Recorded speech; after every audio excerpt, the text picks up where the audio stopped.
세계의 주목을 받는 바위 그림 반구대 암각화. 그 속에 담겨진 놀라운 기록들.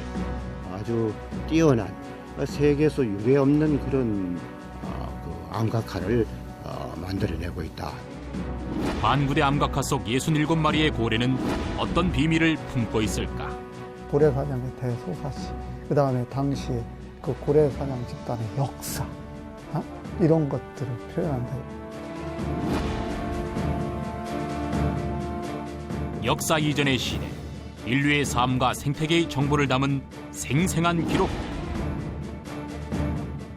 반구대 암각화는 아마 우리나라의 이 민족의 기원을 밝힐 수 있는 아주 중요한 고리가 된다. 그림 자체는 우리가 선사시대로 들어갈 수 있는 타임머신이다. 선사시대의 타임캡슐 반구대 암각화. 그 놀라운 이야기가 지금 펼쳐진다.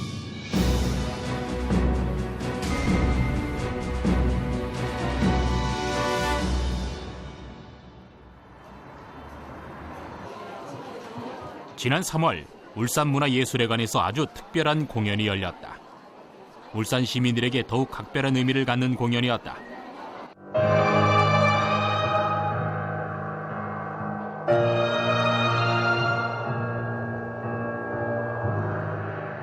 강렬한 음악과 생명력 넘치는 동작들.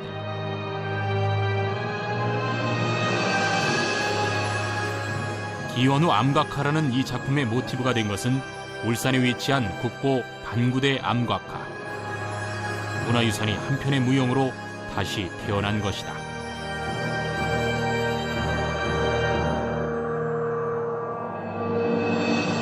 울산에 굉장한 보물이 있다고 해서 반구대를 구경을 갔는데 저 벽화를 한번 작품을 한번 만들면 굉장히 좋겠다라는 생각에서 좀 상상을 반구대 암각화라는 그 벽화 속에 어떤 그 유형의 그림들을 한번 좀 사실적으로 무대로 좀 끄집어내 보고 싶었다라는 생각이 들어서 한번 만들게 된 계기가 됐죠.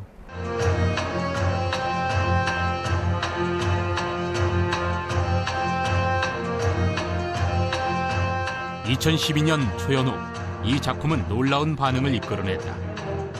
반구대 암각화에 새겨져 있는 삶과 죽음, 그리고 원시적인 생명력을 잘 담아냈다는 평이었다.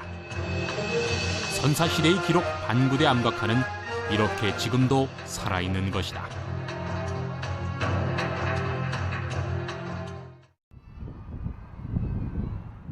울산의 젖줄인 태화강. 반구대 암각화를 직접 만나기 위해서는 태화강의 본류인 대곡천으로 가야 한다.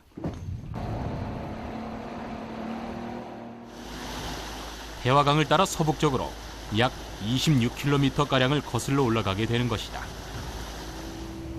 40여 년 전 반구대 암각화를 세상에 알린 문명대 교수와 함께 이곳을 다시 찾았다. 고려말 절개를 지킨 포운 정몽주의 유배지로도 잘 알려진 반구대. 이곳에서 2km 정도 떨어진 절벽에 태고의 신비 반구대 암각화가 있다.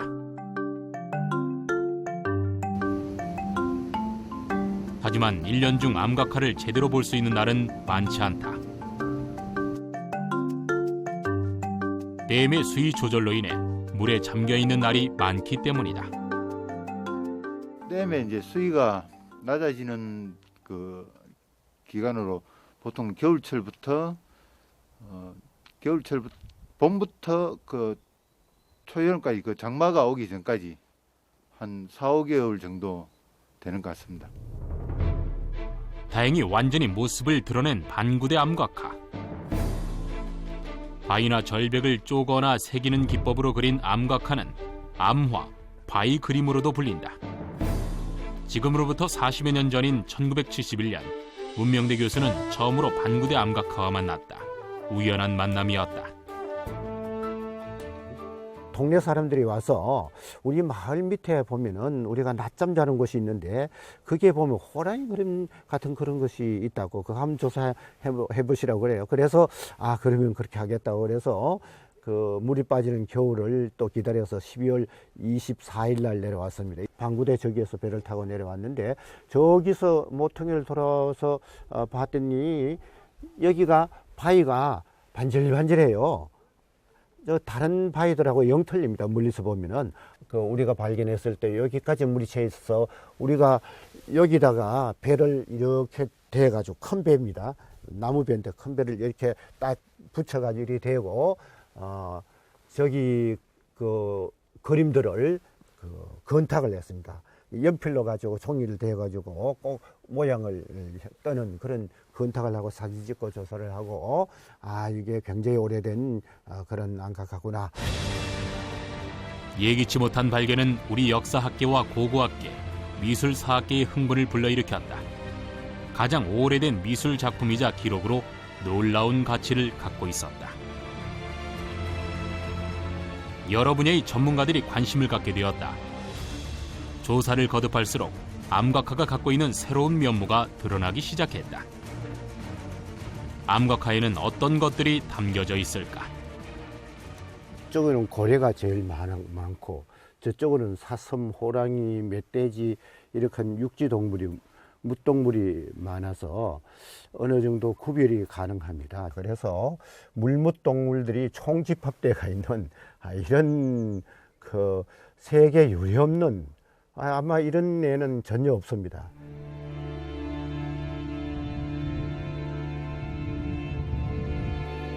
울산 암각화 박물관에는 반구대 암각화가 실물 크기와 모양 그대로 재현돼 있다.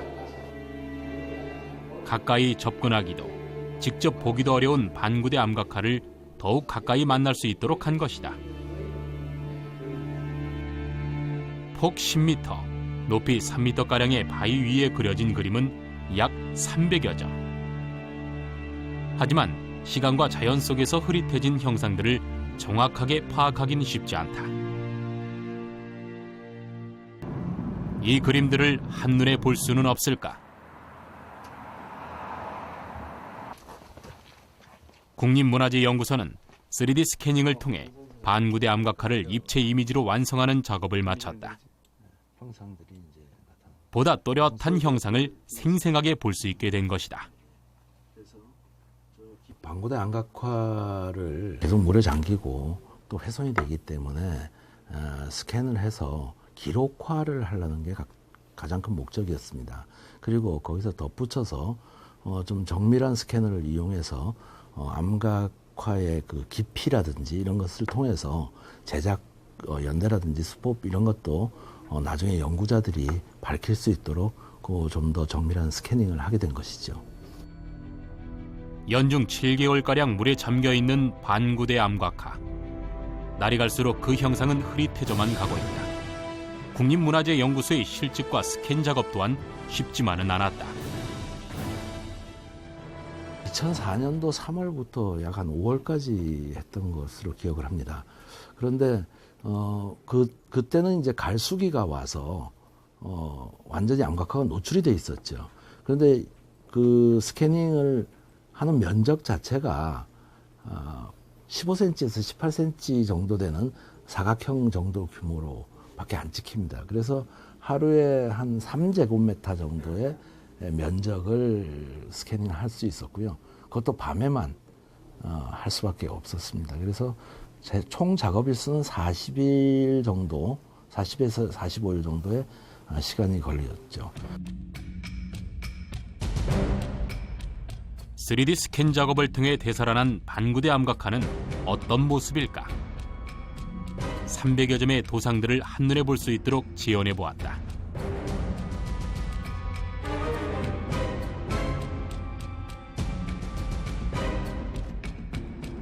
현재 파악된 304점의 도상 중 형태 미상의 그림을 제외하면 도구와 인물, 동물로 분류할 수 있는데 동물 그림이 절반 이상을 차지하고 있다.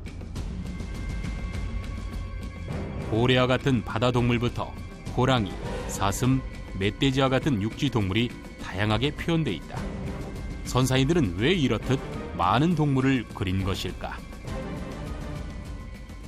암각화에 그려지는 동물들은 대개 그 두 가지 성격을 가지고 있어요. 하나는 그 당시 사람들의 주로 그 식량원으로 사용하는 그러한 것들이기 때문에 그 사람들의 생존과 관련이 돼 있고, 또 하나는 사람들에게 위협을 가할 수 있는 그런 그 좀 무서운 동물들이죠. 그것은 사람들이 그 동물들을 좀 신격화해서 그 동물들로부터 위험을 받지 않도록 이렇게 그 기원하는 그런 두 가지 측면을 가지고 있다고 볼 수 있습니다.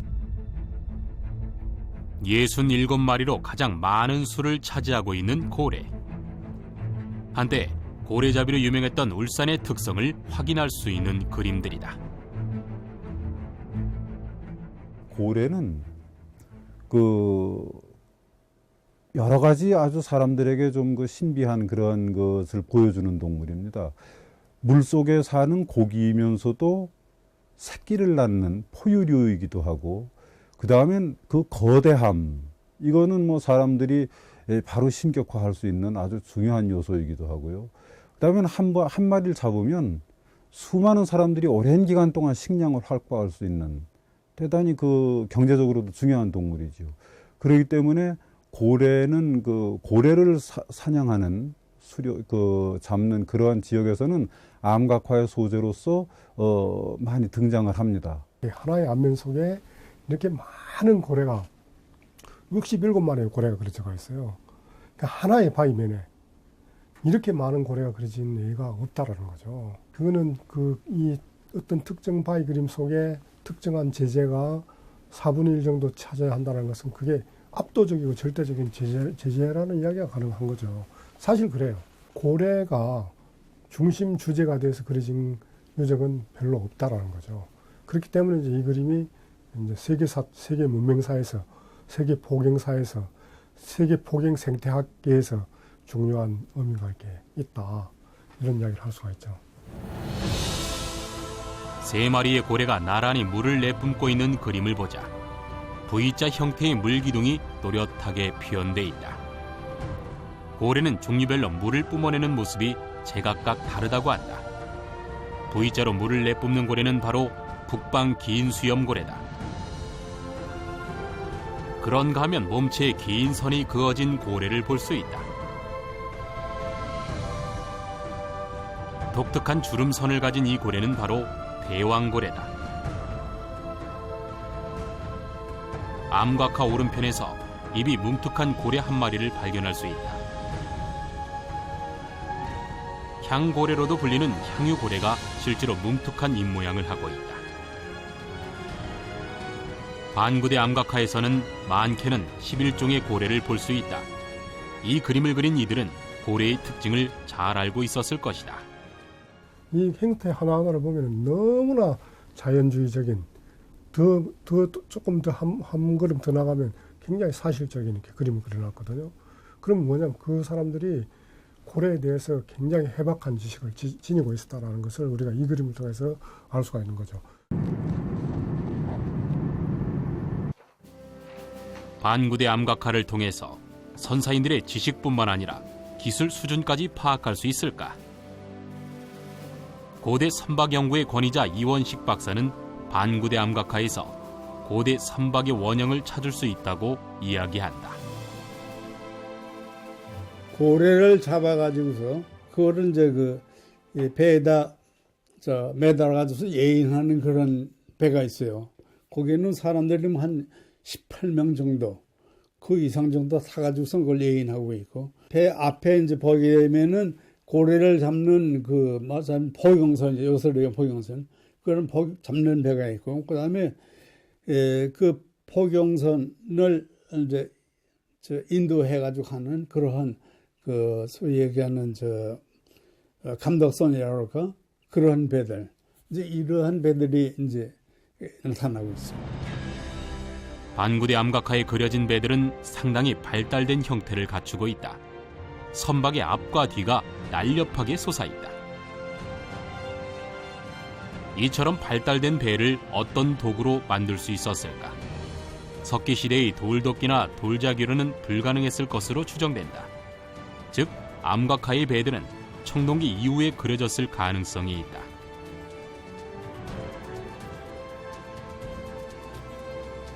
이원식 박사는 암각화 속의 배를 바탕으로 고대 선박 추정도를 완성했다.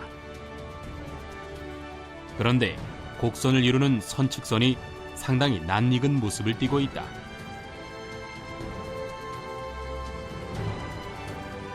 익히 알려져 있는 페르시아 배와 유사한 형태를 갖고 있는데 당시 페르시아와 교류나 교역이 있었던 것일까?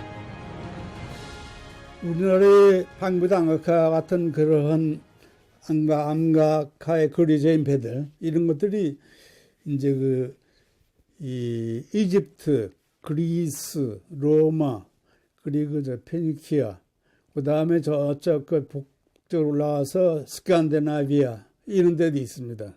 그 스칸디나비아 반도는 나중에 그 바이킹이 발달돼 있죠. 그 이전에 이제 그 앙카들에 보면 그런 배들이 나와 있어요. 근데 그 형태들이 거의 그 효너가 높은 그런 한국 앙카의 그런 통나배와 같은 그런 형태를 다 같이 가지고 있어요. 근데 어떻게 왕래를 했었느냐, 또는 어떻게 해서 그렇게 공통적인 그런 선박들을 만들 수 있었느냐 하는 것은 지금 추정하기가 조금 어렵습니다.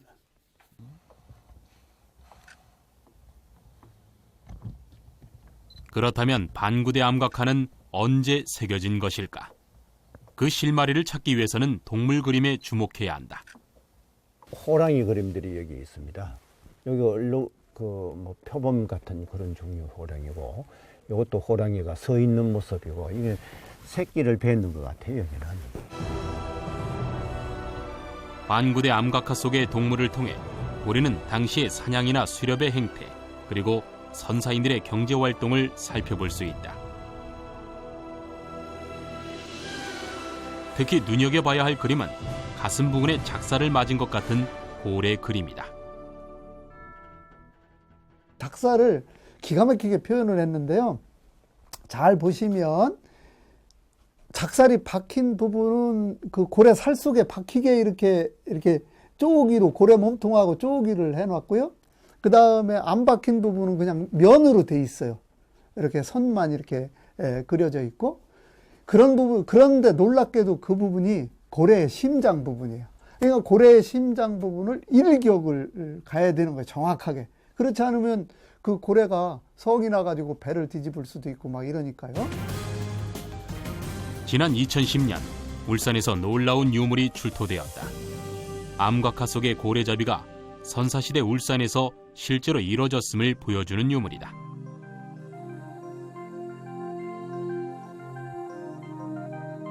국립중앙박물관의 선사실 한켠에 자리하고 있는 고래뼈. 놀랍게도 작살촉이 그대로 박혀있다. 지금으로부터 약 10,000년 전에 그 지구 온도가 올라가면서 해수면의 변동이 생기게 됩니다. 우리나라 지금 해안선, 현재 해안선이 약 10,000년 전부터 지금 형성된 걸로 보고 있는데요. 그 무렵에 이제 신석기인들은 해안가에서 그 해양 자원을 활용하는 정착 생활을 하게 됩니다. 지금 울산 지역이라든지 부산 지역 같은 곳에서 많은 그 유적들이 지금 나오고 있는데요. 이 그 고래뼈는 신석기 시대 조기에서 전기에 그 형성된 유적에서 나온 것으로 볼 수 있습니다.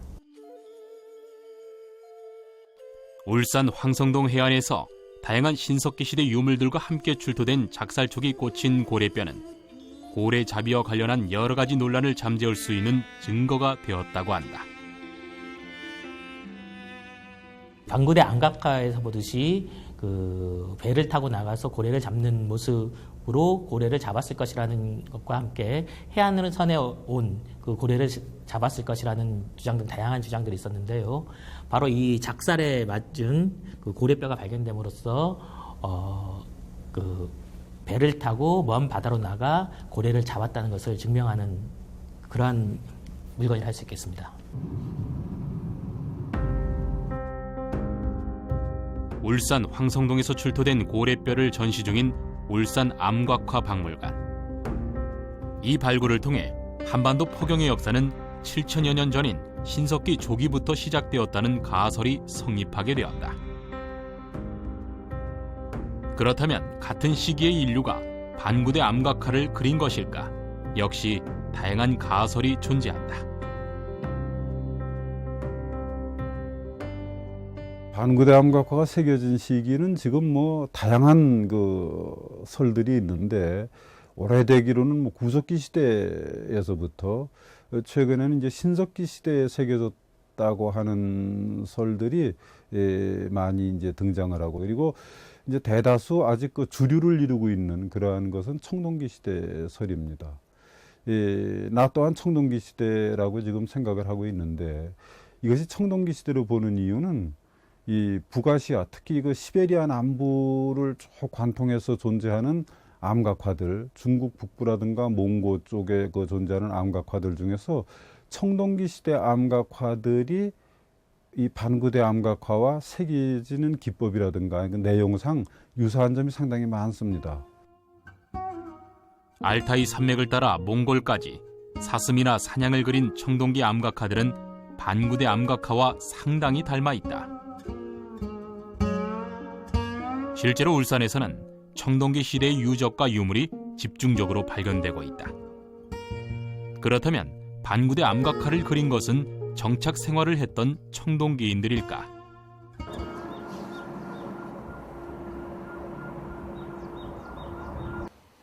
울산 지역의 청동기 시대 유적은 10여 년 전부터 꾸준히 발굴되어 왔다.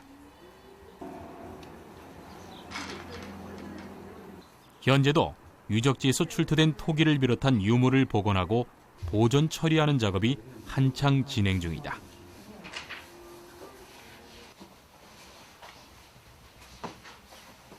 이 유물은 청동기 시대의 민무늬 토기라고 해서 이렇게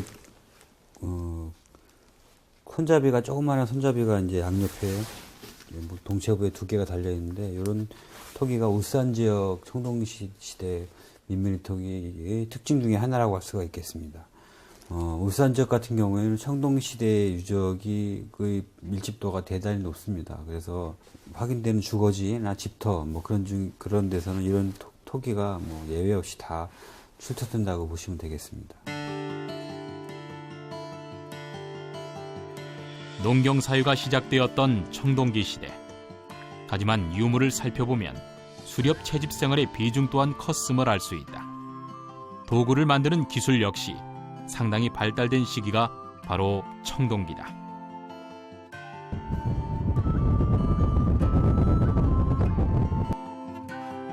울산의 주거지 유적은 태화강 줄기를 따라 70여 곳 이상 발굴되었다. 농경 생활을 시작하고 취락을 이루어 정착하기 시작한 청동기인. 그들의 생활은 한반도 농경 사회의 특징을 고스란히 보여주고 있다. 주거지를 보시면 이렇게 밖에서 보시면 지붕만 이렇게 나와 있는 모습인데, 이 안에 보시면은 이제 주거지 바닥이 지표면보다 아래에 있는 형태라는 걸 알 수 있습니다. 이러한 형태의 집을 이제 움집이라고 하는데, 겨울엔 따뜻하고 여름엔 시원하다는 장점이 있습니다. 반면 생활면이 지하였기 때문에 비가 오거나 하면은 이제 집안에 물이 들어오거나 좀 습기에 좀 취약하다는 단점이 있습니다. 그래서 그런 단점을 보완하기 위해서 이제 주거지 안에 여기 보시면은 배수 시설을 이렇게 설치하였습니다. 반구대 암각화의 제작 시기를 살펴보기 위해 또 하나 주목해야 할 것이 있다. 암각화에 등장하는 동물과 그 동물을 새긴 기법이 바로 그것이다. 그래서 각 제작층이 새겨지는 그 내용을 보고 그 시대에 이제 그것을 새긴 사람들이 어떤 데 이제 생활의 주안점을 뒀는가, 이런 부분을 가지고 해석을 시도하고 있는데요. 학자마다 견해는 약간씩 다르지만 오늘날에는 전체적으로는 신석기 후기부터 제작돼서 청동기 시대, 초기 철기 시대 이렇게 상당한 기간에 걸쳐서 제작되었다고 보고 있습니다. 즉 최근에는 반구대 암각화가 한 시대에 그려진 것이 아닌 4개의 시기가 겹쳐져 있는 그림이라는 주장에 무게가 실리고 있다. 그래서 제1제작층을 이제 빠른 경우 신석기 후기라고 말하고 있고, 이 시기에 아주 띄엄띄엄 그 짐승들이, 이 육지의 짐승들이 몇 군데 새겨져 있는 단계라고 이야기를 합니다. 그래서 제2제작층의 경우는 본격적으로 사슴류 같은 이런 그 육지에서 사냥할 수 있는 짐승들이 다수 새겨지고 그 외에 뭐 멧돼지라든가 아니면 개과에 속하는 것들, 뭐 흔히 그 개과에 속한 짐승들이 몇 가지가 있는데 이제 그런 짐승들하고 사람들 뭐 이렇게 등장한 것으로 이야기를 합니다. 그리고 이제 제3 제작층이라고 불리는 것이 반구대를 유명하게 만든 고래 종류들이 새겨진 층입니다. 고래의 모습이 굉장히 사실적으로 집중적으로 새겨져 있어서 반구대 하면 고래를 떠올리게 할 정도로 아주 유명한 그림들인데요. 이 그림들은 주로 이제 주술적인 행위와 관련돼서 해석되는 부분들이 많이 있습니다. 그리고 마지막 제4 제작층이 보통 초기 철기 시대까지 늦추어서 제작 시기를 보는데 이 제4 제작층에 새겨진 것들이 주로 아주 사나운 맹수류들, 뭐 호랑이라든가 표범이라든가 이런 것들이 이제 새겨져 있다라고 보고 있습니다. 각 시대별로 새긴 동물도 다르지만 그 동물을 표현한 기법 또한 다르다. 반구대 암각화의 가장 많은 부분을 차지하는 고래를 그린 면새김 기법은 돌망치 등을 이용해 바위면을 쪼는 방법으로 새기는 것이다. 한편 육지 동물들은 선을 중심으로 표현된 경우가 많다. 끝이 뾰족한 암석이나 금속으로 바위를 쪼는 선새김 기법이다. 새김 기법은 시대의 변화상을 보여준다. 한눈에 봐도 면새김은 바다 동물이, 선새김은 육지 동물이 많다. 대체로 반구대에서는 선각으로 한 그림들이 면각으로 한 그림보다 다 나중에 새겨진 걸로 지금 봅니다. 그것은 면각으로 새겨진 것들이 고래가 이제 많고 또 동물들도 있긴 있지만은 선각으로 된 것이 육지 동물이 많은데 그것은 육지 동물을 새긴 사람들이 고래를 새긴 사람들보다 뒤에 이 바위면에다가 그림을 새기지 않았는가. 그런데 이 선각 그림들은 면각 그림들을 피하면서 새겼어요. 그것은 선각 그림을 새긴 사람들이 면각 그림을 새긴 사람들을 존중해줬다고 이렇게 볼 수 있는 것이고, 당시 한반도에서 살면서 반구대 암각화를 새긴 사람들은 어떤 이들이었을까? 그들은 암각화 속에 자신을 어떻게 표현해 놓고 있을까? 반구대 암각화에는 총 14점의 인물상이 등장한다. 활을 쏘는 듯한 사람, 소리를 지르는 듯한 사람, 팔과 다리를 벌린 사람, 그 중에서 기다란 물체를 얼굴에 댄 인물이 있다. 마치 나팔을 불고 있는 것처럼 보이기도 한다. 고령과 청도, 밀양, 경남 밀양 이쪽 영남 지역에는 우리가 흔히들 알고 있는 사물패가 아니고 오물놀이를 소위 소작농들과 같이 협업을 하던 농민들이 잔치를 합니다. 그때 이 오물놀이의 악기가 북장국 경가리 징, 그리고 그 한 가지가 뭐냐, 그 한 가지가 바로 딩각이라는 악기라는 얘기를 합니다. 그래서 아주 긴 오동나무로 만든 나발인데 바로 이 반구대 암각화에 이 고래잡이에 제일 앞장서서 이쪽의 그 선두패 지휘자라고 이렇게 얘기를 할 수 있는데, 아마 그 당시에는 이것이 제사장의 기능, 풍어가 될 수 있도록 아무 사탈 없이 고래가 많이 잡혀주기를 기원하는 제사장이 아니었을까. 나팔을 불어 사람들을 지휘했던 제사장이나 사냥의 몰입꾼이라는 주장이 있는가 하면, 사냥을 위해 독화살을 쏘는 모습이라는 주장 또한 존재하고 있다. 즉, 암각화 속의 인물은 샤먼이나 제의에 참가한 사람이라는 주장이 높다.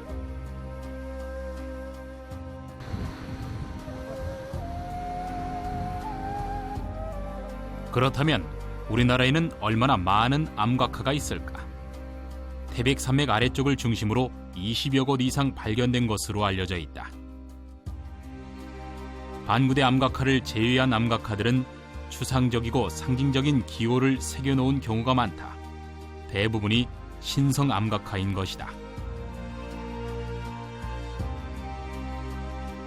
반구대 암각화 가까이에 위치한 천전리 각석 또한 눈여겨볼 필요가 있다. 천전리 각석 역시 문명대 교수에 의해 알려졌다. 반구대 암각화와 만나기 1년 전쯤 발견하게 된 천전리 각석. 이 역시 우연이었다.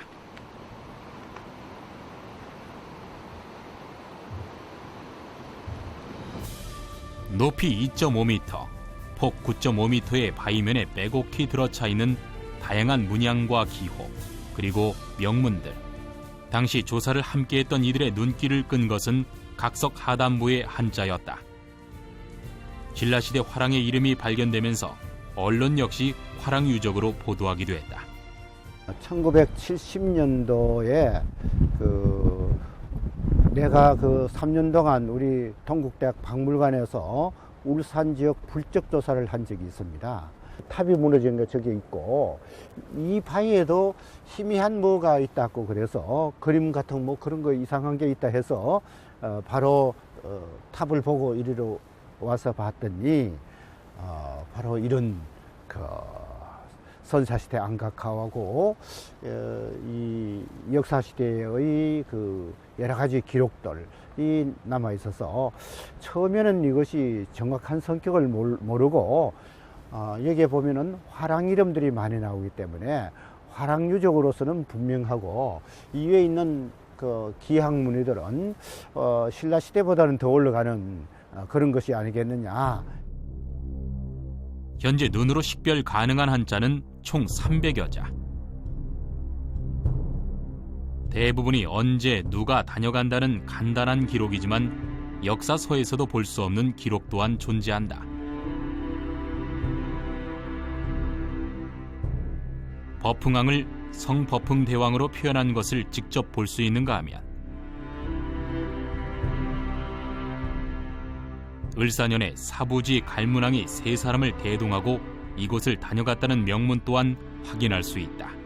대표적인 문장은 이제 을사년, 기민년 뭐 이런 간지명이 붙어 있는 문장인데, 거기에는 보면은 이 버풍왕이라든가 또 버풍왕의 동생인 뭐 사부지 갈문왕이라고 하는 그런 인물이라든가 진흥왕이라든가 또는 이 사람들의 부인들, 왕비들이죠. 이런 사람들과 관련된 내용들이 담겨져 있습니다. 그래서 그 사람들이 이 골짜기에 와서 여기에서 어떤 의식을 치르고, 뭐 말하자면 소를 잡았다든가 뭐 이런 의식을 치르는 내용들도 나오고, 그래서 의식을 치른 후에 그 내용을 적어 놓은 것들입니다. 그래서 이건 신라사의 아주 중요한 내용이고, 그래서 신라 시대의 역사책이다, 이렇게까지 얘기할 수 있는 아주 좋은 자료들이죠. 명문과 함께 자리하고 있는 그림 중에 날카로운 필치로 새겨진 기마 행렬도가 있다. 수사섬은 뿔이 나 있고 암사섬은 뿔이 없는 그런 것인데, 현재 확인할 수 있는 3점의 기마 행렬도는 날카로운 금속을 이용해 그려진 것으로 보인다. 상단부를 가득 메우고 있는 것은 기하학적 문양들. 기하문은 주로 종교적인 뜻이 깊다.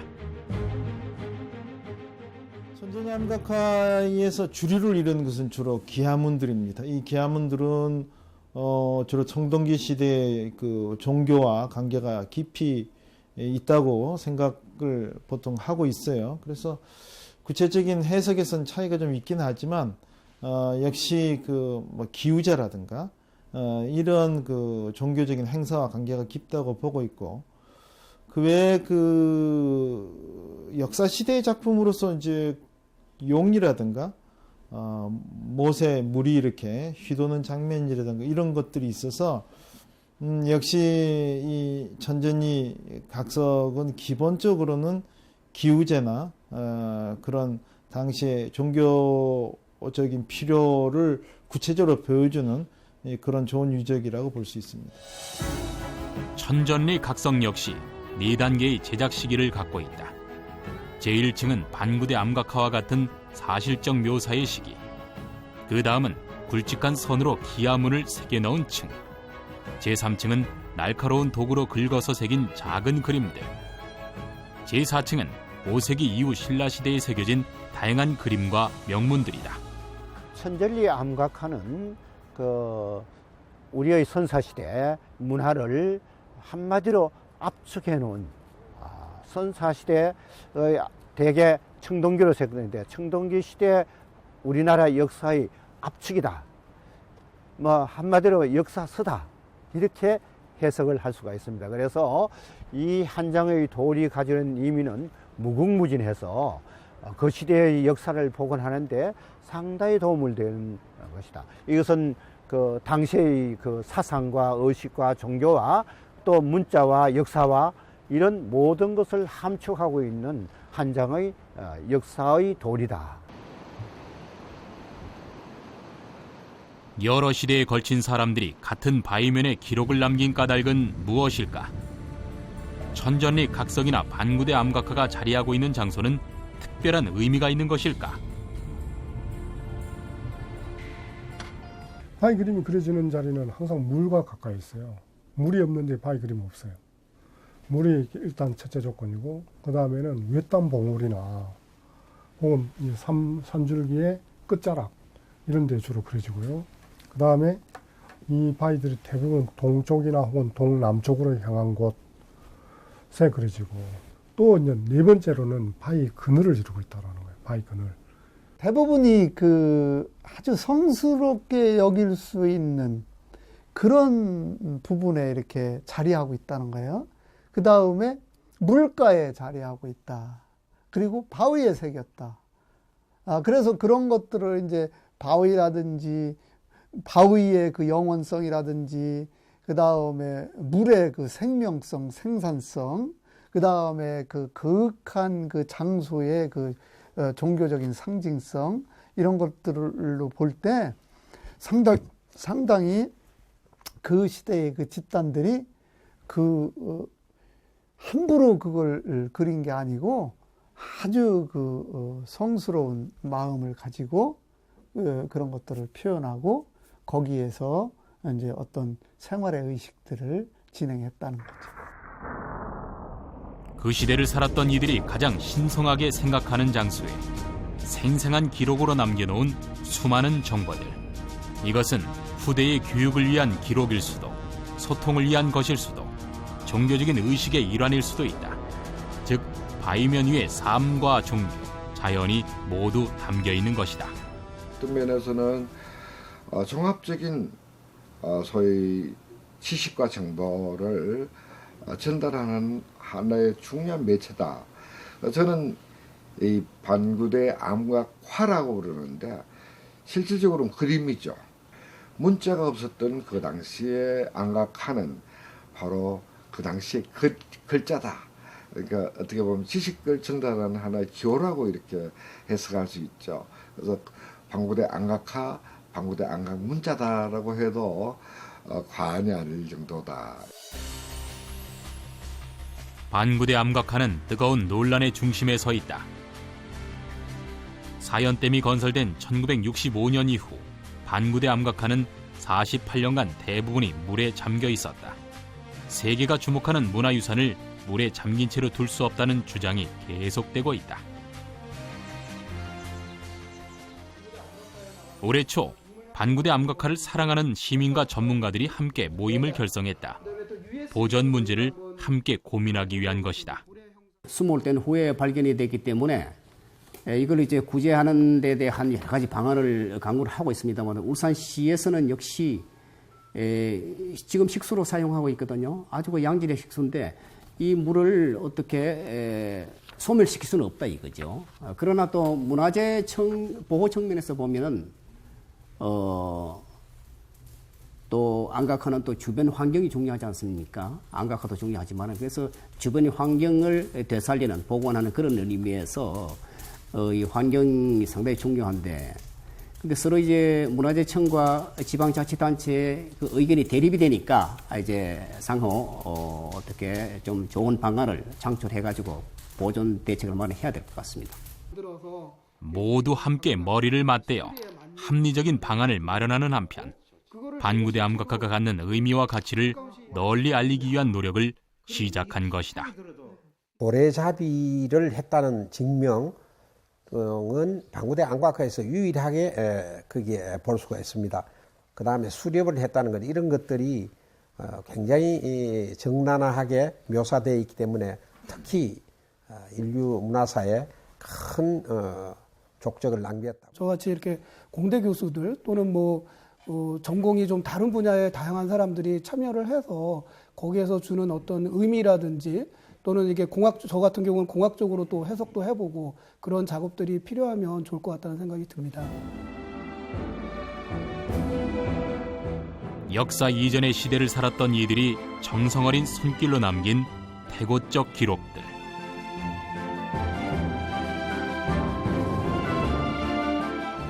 언어가 생기기 전에 그들만의 언어와 기호로 그려낸 반구대 암각화 속에는 삶이 있고 자연이 있다. 반구대 암각화의 그림을 통해 바라보는 선사시대. 아직 풀리지 않은 비밀이 여기에 잠들어 있다.